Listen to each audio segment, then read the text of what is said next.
Hey there, subscribe to my channel, and also press this bell icon so you never miss any new updates, cause whenever we upload new video you will get a notification on your phone.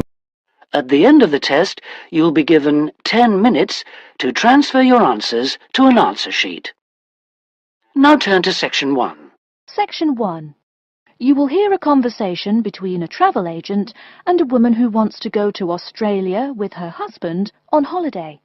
First, you have some time to look at questions 1 to 3.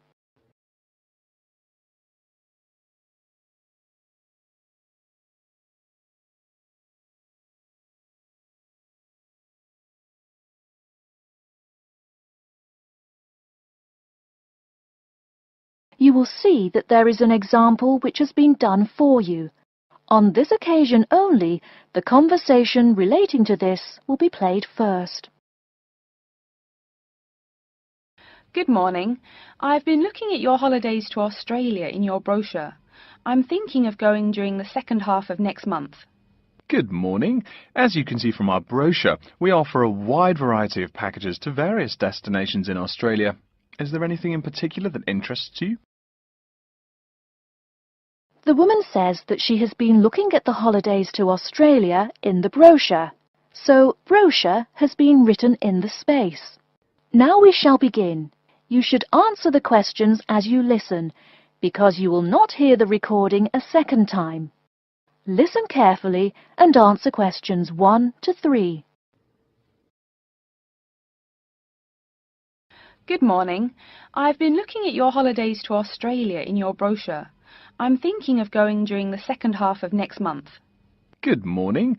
As you can see from our brochure, we offer a wide variety of packages to various destinations in Australia. Is there anything in particular that interests you? Yes, my husband and I are very interested in the holidays in the outback. These holidays are becoming increasingly popular. Would you like to arrange flights and accommodation with us, or just accommodation? Can you arrange flights from Sydney? Certainly. OK, flights and accommodation then. Right, you said that you wanted to travel next month. Which date would you prefer? I should point out that there are no daily flights available, so if you have a flexible itinerary, that's better. Well, we arrive in Sydney on the 15th of April, and we were thinking of travelling to the outback on the 18th of August. April. OK, there's only one flight from Sydney to Alice Springs on the 18th, so I'll book you on that. It leaves at 10 in the morning, which is quite convenient. Shall I book 2 seats for you? Yes, please. As for your stay in the outback, you can see from the brochure that we offer 3 packages: budget, standard and luxury.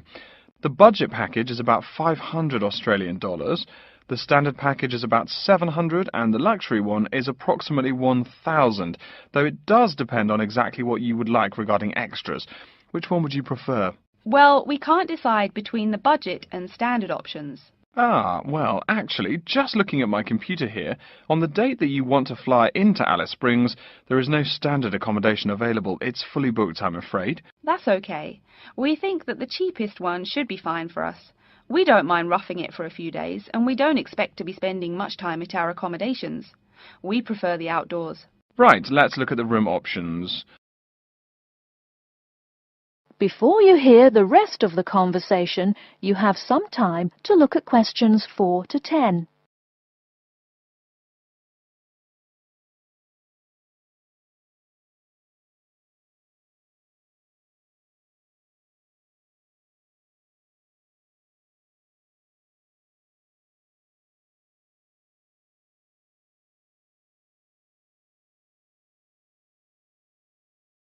Now listen and answer questions 4 to 10.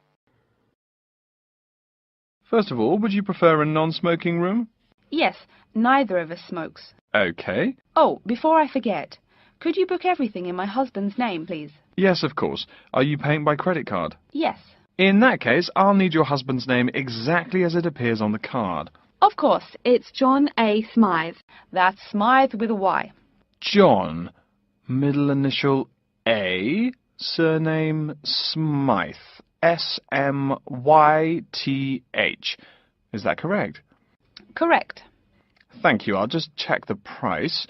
The room will cost $100 a night plus $10 tax, so $110 per night in total. Is that okay? Yes, that's fine. Book us for 3 nights, please. Most of the guests like to participate in some special activities and trips while they are staying in the outback. Is there anything that interests you and your husband? Yes, there are several things we'd like to see and do. We'd definitely like to visit the cultural centre. Yes, that's very popular. It's within walking distance of the accommodation and it's free. It's also a great place to pick up souvenirs of your trip. We were thinking about visiting one of the nearby farms. There are 2 farms nearby, a sheep farm and a kangaroo farm. There is also an opportunity to ride camels in the desert. Have you ridden a camel before? No, but it sounds like fun. Could you give me some more details about the kangaroo farm and the camel ride? Certainly. The kangaroo farm includes information on how the animals are raised, whilst the camel ride provides information on desert flora and fauna. Which would you prefer? You can arrange to see the kangaroos in the wild if you like, rather than on a farm. That sounds perfect. Okay, we'll go on the camel ride and see the kangaroos in their natural habitat. Okay, I'll arrange that for you. I forgot to mention that the journey also includes a stop at a place of Aboriginal artwork. It's a place well known for its stone carvings of animals and mythical creatures. That sounds great. Are the carvings in the desert? Yes. Wonderful. Well, that's perfect then. I'm sure you'll have a lovely trip, but remember that you need to take care in the sun. Yes, we're really looking forward to our trip. We really want to try to experience the dream time under the stars. Of course. That's what a trip to the outback is really all about. Yes. Now, how about the cost? That is the end of section 1. You now have half a minute to check your answers.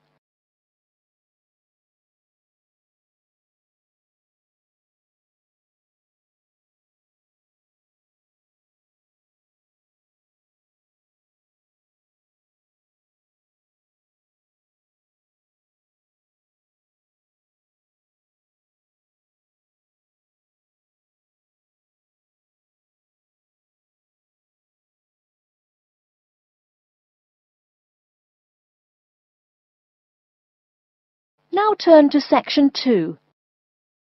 Section 2. You'll hear an announcement which is looking for some volunteers. First, you have some time to look at questions 11 to 15.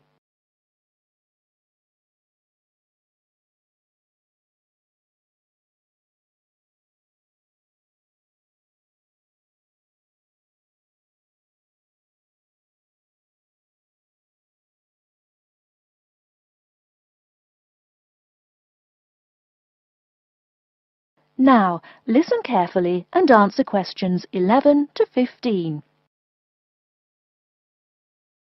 Continuing our broadcast of public service announcements, Worldwide Helpers announces upcoming vacancies for a number of volunteer worker positions.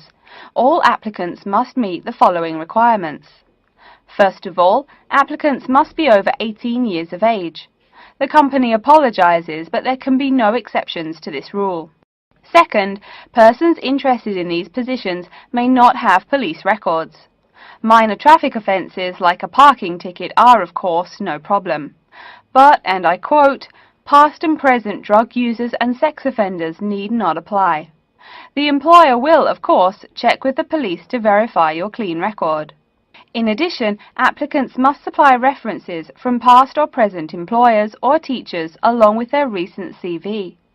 These references must testify as to the applicant's work habits and/or character.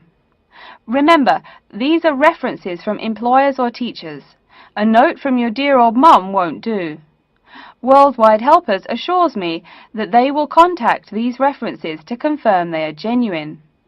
Although all positions are volunteer, the employer will reimburse some of your expenses. For example, they will pay for transportation to and from the job site. Aside from that, the cost of phone calls is covered.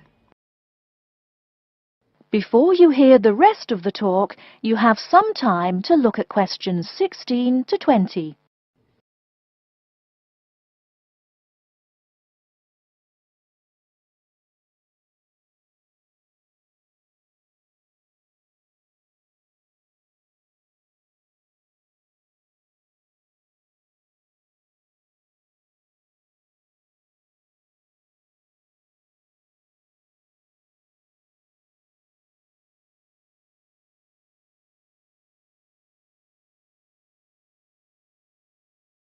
Now listen and answer questions 16 to 20. As for the positions themselves, there are 3 types. The first involves assisting persons confined to wheelchairs. For this position, volunteers must be physically fit and in excellent health. They must be able to lift at least 150 pounds. They should also have a current first aid certificate from the Red Cross. But the most important requirement is that the volunteer must have his own car. On Tuesday afternoons, the volunteers take their clients to various scenic spots around the city to experience and enjoy nature. If you don't drive, but you'd still like to get involved, the centre has a number of openings for people to read to the blind. Readers must, of course, read English clearly. Persons with no foreign accent are preferred. For these positions, you must be available on Monday mornings. Oh, wait, I see a note here. There is one opening for someone who can read Urdu. Apparently, there is a Pakistani blind person who'd like to hear his or her native language, but the other positions are all in English. And finally, there are a limited number of volunteers needed to care for disabled children. I'm sorry, but the information I've been given does not say how many children or what disabilities they have. In any case, you are needed to care for the children for 1 week in August. Apparently, this will be at the close of the summer holiday. I would guess this involves helping them with the routine chores of daily life. Again, volunteers for this position must know basic first aid, be in good health, and be able to lift up to 75 pounds. Okay, our next announcement is looking for someone to facilitate tiger breeding at the London Zoo. And get this, it's a strictly volunteer position. That means you don't get paid. Oh my God. I'm sorry, ladies and gentlemen, but I just have to laugh. That is the end of section 2. You now have half a minute to check your answers.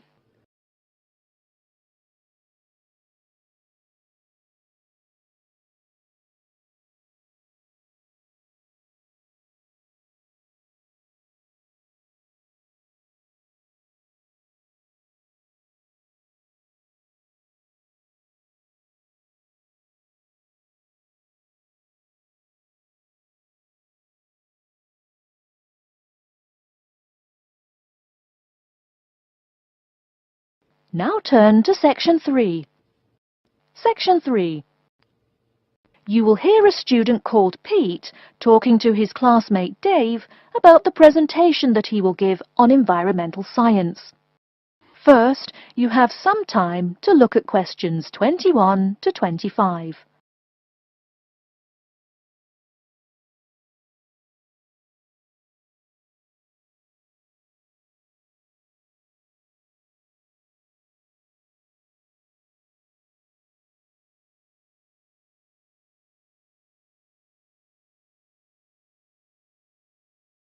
Now listen carefully and answer questions 21 to 25.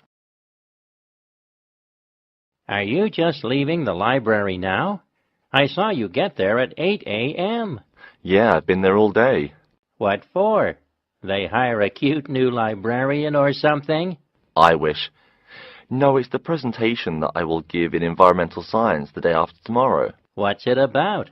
I heard you were really excited about the class. And Dr. Schnee also calls you for the arcane questions, as he calls them. It's about environmental damage in the Yucatan. Excuse me, what? Or is that where? The Yucatan.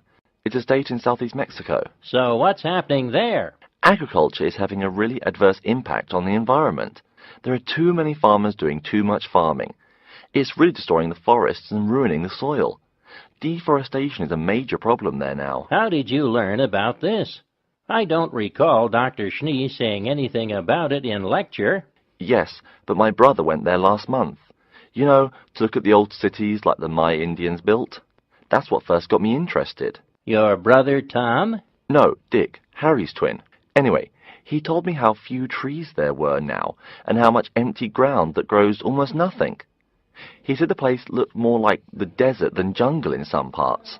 It brought environmental damage, so I started looking for materials in the library. Here, look at this magazine. What's in it? It's an old issue of National Geographic. It includes interviews with tourists who have been there in the past few years. It's pretty bad. See the photos? I see the photos, but one or two photos don't prove anything. Then read what the article says. Right there. The first thing it points out is how soil samples show it's hard for anything to grow there. It says how an area of 21,000 square kilometers has lost most of its forest in the past 10 years. See, there are graphs. As the number of farmers increases, the acres of forest have decreased. It's an inverse relation.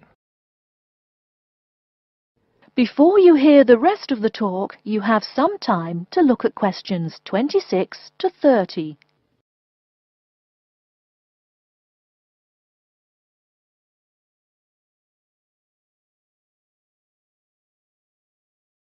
Now listen and answer questions 26 to 30. So, how big is that state?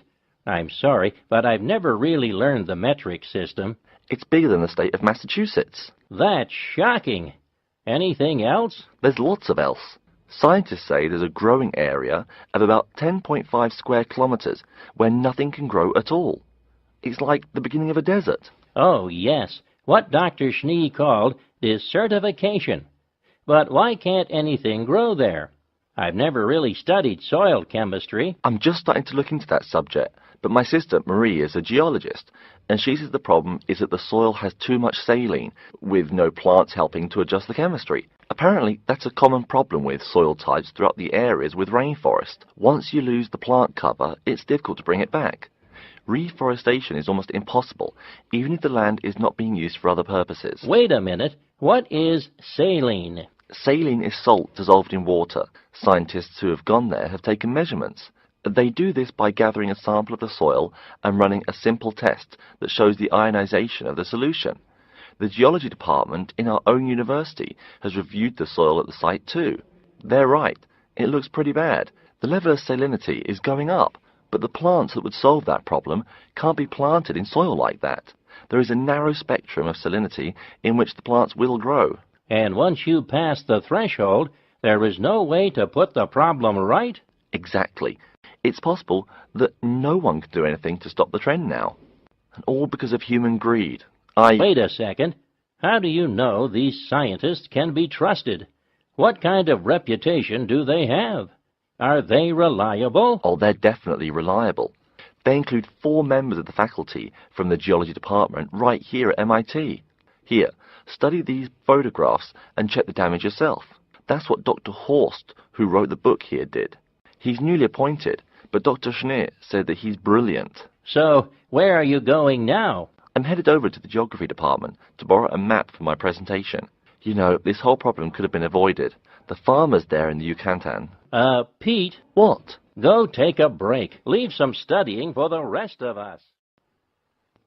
That is the end of section 3.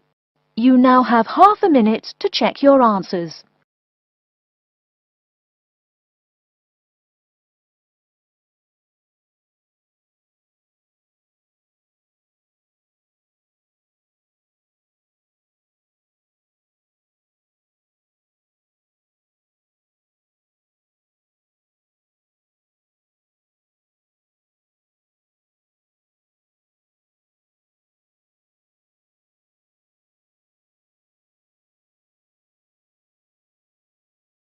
Now turn to section 4. Section 4. You will hear a lecture's introduction to Insect Biology 101. First, you have some time to look at questions 31 to 40.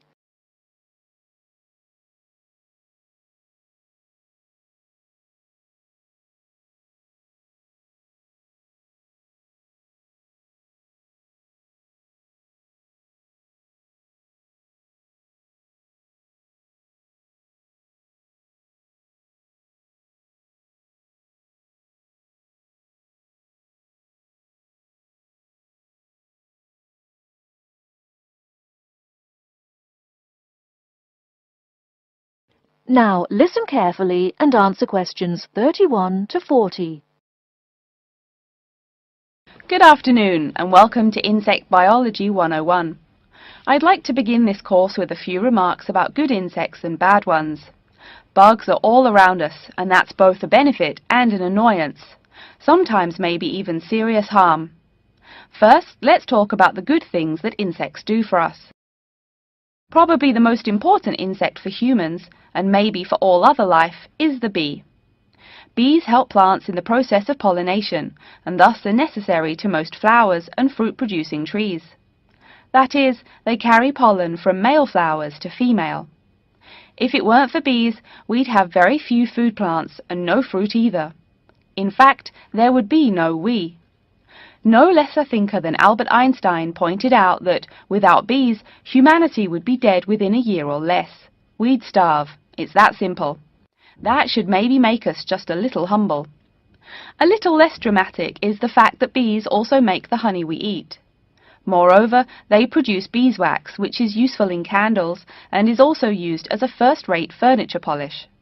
Sure, these may not be vital to our lives, but they can serve as reminders of how important bees are. That's a point I keep coming back to in this course. Though, in all fairness, I should point out that butterflies aid in pollination as well as bees. Now, here in Michigan, what's the worst part of summer? Yep, that's right, mosquitoes. But I'm talking about helpful insects, right? So let's look at the dragonfly first.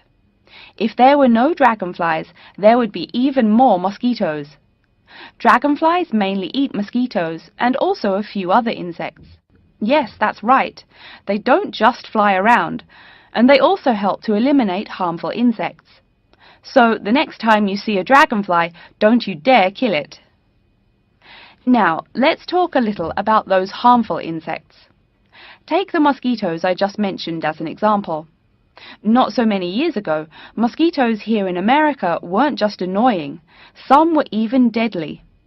They carried malaria and yellow fever. My own ancestor, the Confederate General John Bell Hood, lived through the worst battles of Civil War, only to die at age 38 from yellow fever. A pest, not a bullet. Well, besides the mosquitoes, in summer there is also a kind of insect that never seems tired. Right, that is the fly.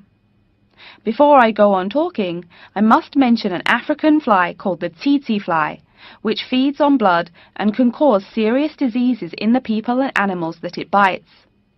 Besides, it is still a bearer of sleeping sickness, which affects around 300,000 people every year in Africa, and can be treated only with toxic drugs that are hard to administer. Worse still, the drugs sometimes don't work. Other insects, of course, destroy food crops. In China, for instance, locusts continue to be a danger to the harvest in some areas. Less important, but still annoying, moths eat people's clothes and dust mites slowly destroy carpets. Worse, but still in the home, termites or white ants eat wood, the wood of your house. If they are not stopped, they can eventually destroy the whole building. Usually they seriously damage a building before anyone even notices them. So, as we all know, insects can be a real trouble.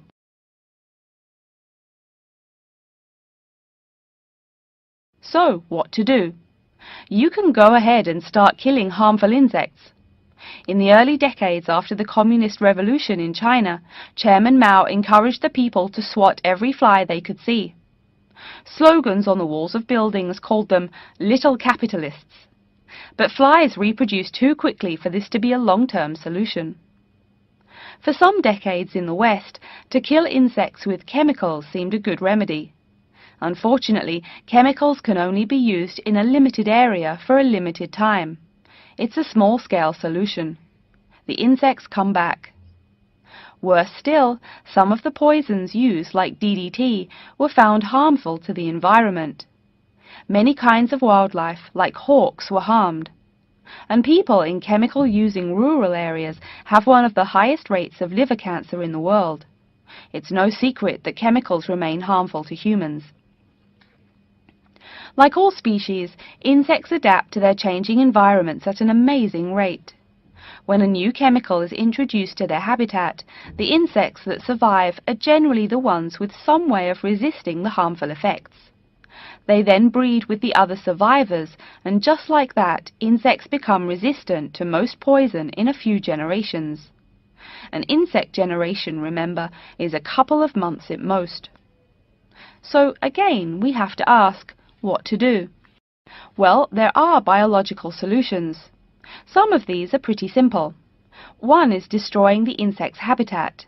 You take away their home or food. Cleaning your kitchen is the best way to prevent roaches. No garbage, no food. Getting rid of marshes and swamps eliminates mosquitoes. Other solutions might include bringing in dragonflies or bats in areas where mosquitoes are many. This is a cheaper alternative to chemicals. Biological methods like this also bring no extra pollution to the environment. But you have to be careful. If you change the environment too much, you might be hurting other forms of life accidentally. One recent method of controlling insect populations involves interrupting their breeding cycle. What does that mean? It means birth control for bugs. Insects are provided with food that makes them unable to reproduce. Since they can't have babies, the population disappears, or nearly so. And since no young are born, resistance is not a problem, with no young insects developing increased resistance. Interrupt the life cycle, eliminate the bug. It's clear that we must have an understanding of the life cycle of the insect. At least, that's the plan. We'll go into more detail as the course goes along. Now, I will stop here to see whether you have any questions or not. That is the end of section 4. You now have half a minute to check your answers.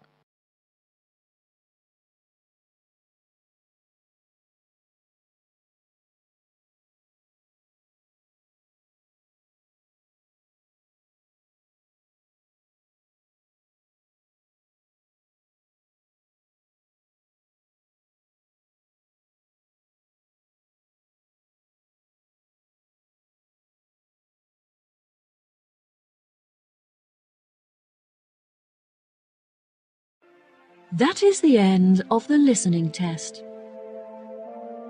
In the IELTS test, you will now have 10 minutes to transfer your answers to the answer sheet.